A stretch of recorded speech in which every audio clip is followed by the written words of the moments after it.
Alam mo, kapag mag-a-abroad ka, dapat buo at malakas ang loob mo.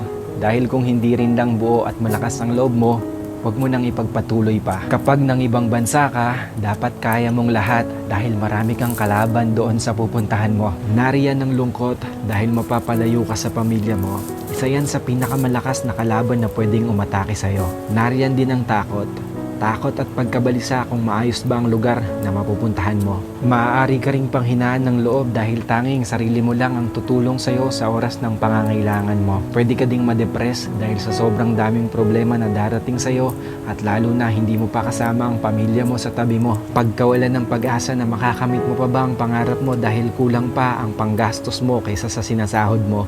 At marami pang iba. Ilan lang yan sa maaari mong maranasan kapag nang ibang bansa ka. Pero dapat kapag nag-abroad ka, kaya mong magtiis at magsakripisyo para sa pangarap mo. Kaya mong indahin ang lahat ng lungkot para sa pamilya mo. Kaya mong kainin ang pride mo kahit na alam mong iba ang trabaho na madadatnan mo sa pupuntahan mo. Kaya mong magtiyaga ng matagal na panahon para sa mga minamahal mo. At kaya mo dapat makibagay lalo na't iba't ibang klase ng tao at nasyonalidad ang makakasalamuha mo. Kapag nag-abroad ka, lahat ng feelings ay mararamdaman mo.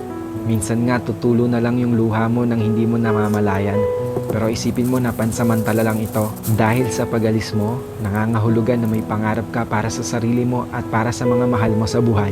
Dalawa lang ang pwede mong kahinatnan sa ibang bansa. Ito ay matalo ka o magtagumpay ka. Kaya dapat alam mo ang dahilan kung bakit ka nag-abroad.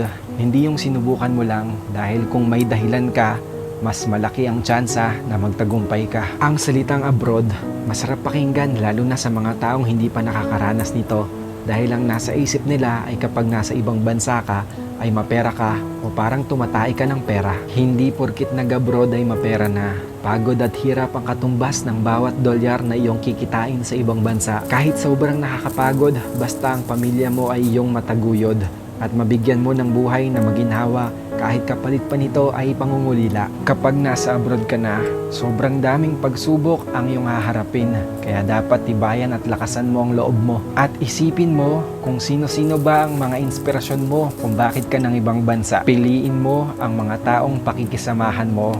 Yung mga tao na magtuturo sa'yo kung papaano maging mabuting tao. At higit sa lahat, huwag mong isipin na mag-isa ka at huwag kang matakot dahil kasama mo palagi ang Diyos. Kayang-kaya mo yan. Kinaya nga ng iba eh. Ikaw pa ba?